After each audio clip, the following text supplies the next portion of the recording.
নমস্কার বন্ধুরা, ডলির রন্ধনশালায় সবাইকে স্বাগত। আর আজকে তোমাদের সাথে শেয়ার করব কুমড়োর সম্পূর্ণ একটা ইউনিক রেসিপি। এইভাবে মশলা বানিয়ে যদি কুমড়োর তরকারি রান্না করা হয়, গরম গরম ভাত, রুটি, পরোটা যার সাথেই খাও না কেন, খেলে কিন্তু একেবারে মন ছুঁয়ে যাবে।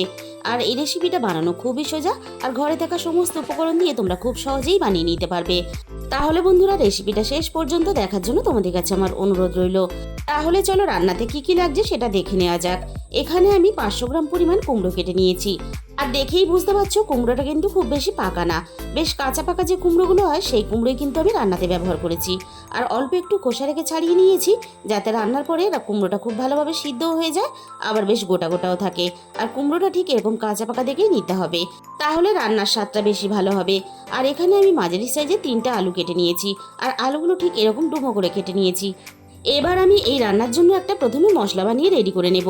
আমি এখানে হামানদিস্তার মধ্যে দিয়ে দিলাম 1 ইঞ্চি পরিমাণ আদার টুকরো, আর সাথেই আমি দিয়ে দেব 1 চামচ পরিমাণ গোটা জিরে। আর জিরেটা কিন্তু ভাজা না, জিরেটা কিন্তু আমি কাঁচাই ব্যবহার করলাম। এবার আমি নিয়ে নেব 1 চামচ পরিমাণ কাঁচা গোটা ধনে। আর এখানে কিন্তু এই রান্নার জন্য কাঁচা ধনে আর কাঁচা জিরেটাই ব্যবহার করতে হবে, তাহলে কিন্তু রান্নার স্বাদ আর গন্ধ দুর্দান্ত হবে। এবার আমি সবকিছু একসাথে খুব ভালোভাবে থেতো করে বেটে নেব। আমি এখানে হামানদিস্তাতে বাটছি, তোমরা চাইলে কিন্তু শিলপাটাতেও বেটে নিতে পারো। আর দেখো, ঠিক এইভাবে কিন্তু থেতো করে বেটে নিতে হবে। এবার আমি এই মশলার সাথে 1 মুঠো ধনেপাতা দিয়ে দেব।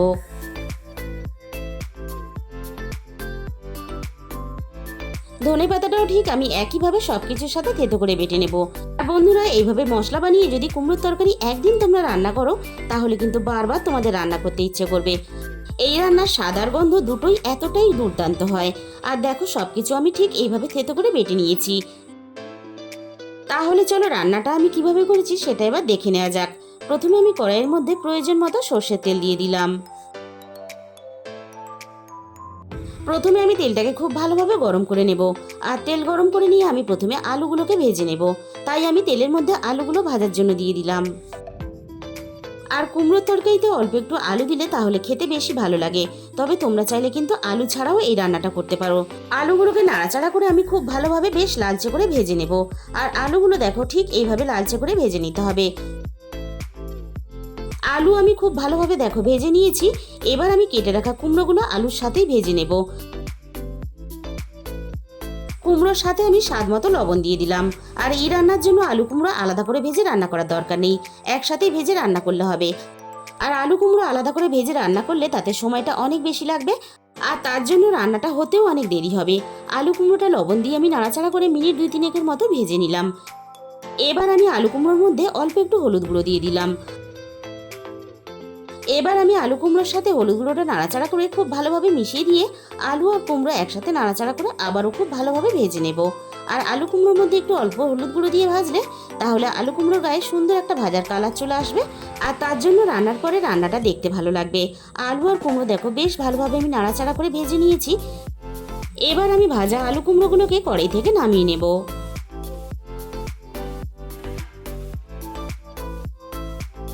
এবার আমি এই একই তেলের মধ্যে ফোড়নে প্রথমে দিয়ে দেব 1/2 চামচ পরিমাণ 5 ফোড়ন। আর কুমড়োর তরকারিতে অবশ্যই 5 ফোড়নটা ব্যবহার করবে। আর সাথেই আমি দিয়ে দিলাম 2টো তেজপাতা কুচি।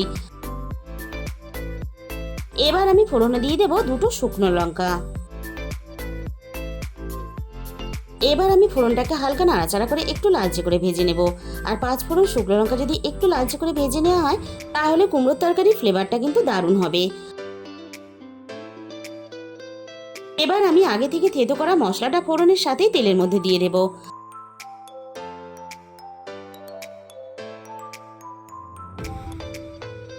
এবার আমি সমস্ত মশলা একসাথে নাড়াচাড়া করে মিনিট খানেকের মতো ভেজে নেব, যাতে সমস্ত মশলার কাঁচা গন্ধটা চলে যায়।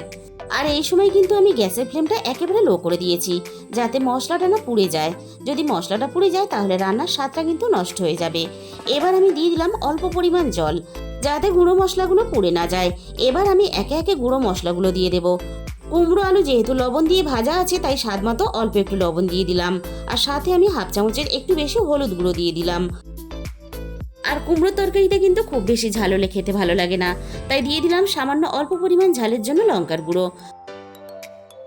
আর রান্নার কালারটা ভালো আসার জন্য আমি অল্প একটু কাশ্মীরি লঙ্কার গুঁড়ো দিয়ে দিলাম। এবার আমি এই মশলার সাথে অল্প একটু হিং দিয়ে দেব। আর হিংটা কিন্তু এই কষানোর সময় দিলে তাহলে পুড়ে যাওয়ার ভয় থাকবে না। তেলের মধ্যে হিং দিলে অনেক সময় হিংটা পুড়ে যায় আর তার জন্য কিন্তু রান্নার স্বাদটা নষ্ট হয়ে যায়। আর বন্ধুরা, হাতের কাছে হিং থাকলে কিন্তু অবশ্যই রান্নাতে দেওয়ার চেষ্টা করবে। হিং দেওয়ার জন্য রান্নার স্বাদ কিন্তু আরও জমে যাবে। সমস্ত মশলা আমি একসাথে নাড়াচাড়া করে খুব ভালোভাবে কষিয়ে নেব, যতক্ষণ না মশলা থেকে সুন্দরভাবে তেলটা ছেড়ে বেরিয়ে আসে। মশলাটা দেখো খুব ভালোভাবে আমি কষিয়ে নিয়েছি আর তেলটা বেশ আলাদা হয়ে গেছে। এবার আমি মশলার সাথে ভেজে রাখা আলু কুমড়োগুলোকে দিয়ে দিলাম। আর রান্নার স্বাদ যাতে আরও দুর্দান্ত হয় তার জন্য আমি অল্প একটু কাসুরি মেথি দিয়ে দিলাম। তবে কাসুরি মেথি হাতের কাছে থাকলে দেবে, না থাকলে দেওয়ার দরকার নেই। এবার আমি রান্নার মধ্যে একটা ছোট সাইজে টমেটো কুচি দিয়ে দিলাম। এবার আমি সব কিছু একসাথে নাড়াচাড়া করে মিনিট 2-এর মতো খুব ভালোভাবে কষিয়ে নেব। আর বন্ধুরা, এইভাবে যদি কুমড়োর তরকারি কখনো না বানিয়ে থাকো তাহলে কিন্তু বাড়িতে অবশ্যই একদিন হলেও তোমরা ট্রাই করে দেখো। এতটাই টেস্টি হয় যে তোমরা যখন রান্না করবে তখন কিন্তু বুঝতে পারবে। মশলার সাথে আলু কুমড়ো যাতে আরও ভালোভাবে পাক হয়ে যায় তার জন্য আমি মিনিট 2-এর মতো ঢাকা দিয়ে দিয়েছিলাম। ঠিক মিনিট 2 পরে আমি কড়াই থেকে ঢাকাটাকে সরিয়ে নিলাম। আবারও আমি একটু নাড়াচাড়া করে নিলাম। আর দেখো টমেটোগুলো বেশ সুন্দরভাবে নরম হয়ে গেছে। দেখেই বুঝতে পারছো কুমড়ো আলু মশলার সাথে কতটা সুন্দরভাবে পাক হয়েছে। এবার আমি তোমাদের খুব কাছে থেকে দেখিয়ে দিচ্ছি, দেখো দেখতে কতটা লোভনীয় হয়েছে। এবার আমি রান্নার মধ্যে প্রয়োজন মতো জল দিয়ে দিলাম। আর জলের পরিমাণ কিন্তু এই রান্নাতে খুব বেশি দেওয়া যাবে না, কারণ এই রান্নাটা কিন্তু খুব বেশি ঝোল হলে খেতে ভালো লাগবে না। বেশ একটু গামাখা হবে, তবে কিন্তু রান্নাটা খেতে ভালো লাগবে। এবার আমি রান্নাতে অল্প একটু স্বাদ মতো চিনি দিয়ে দিলাম। এবার আমি সবকিছু একসাথে নাড়াচাড়া করে খুব ভালোভাবে মিশিয়ে দেব। গ্যাসের ফ্লেমটা মিডিয়ামের থেকে একটু লোতে রেখে এবার আমি কুমড়ো আলুটাকে খুব ভালোভাবে সিদ্ধ হওয়ার জন্য আমি কিছুক্ষণের জন্য ঢাকা দিয়ে দিলাম। ঠিক মিনিট 10 পরে আমি কড়াই থেকে ঢাকাটাকে সরিয়ে নিলাম। আবারও আমি একটু নাড়াচাড়া করে নিলাম। এবার আমি দেখে নেব আলু আর কুমড়ো খুব ভালোভাবে সিদ্ধ হয়েছে কিনা। আলু এখানে খুব ভালোভাবে সিদ্ধ হয়ে গেছে আর সাথে কুমড়োও কিন্তু খুব ভালোভাবে সিদ্ধ হয়ে গেছে। আর দেখো কুমড়োগুলো খুব ভালোভাবে সিদ্ধ হয়ে যাওয়ার পরেও কিন্তু বেশ গোটা গোটা আছে। ঠিক এইভাবেই কিন্তু রান্নাটা করে নিতে হবে। তাহলে বন্ধুরা, রেসিপিটা ভালো লাগলে ভিডিওতে একটা লাইক করে দিও আর নিজেদের বন্ধুদের মধ্যে শেয়ার করে দিও।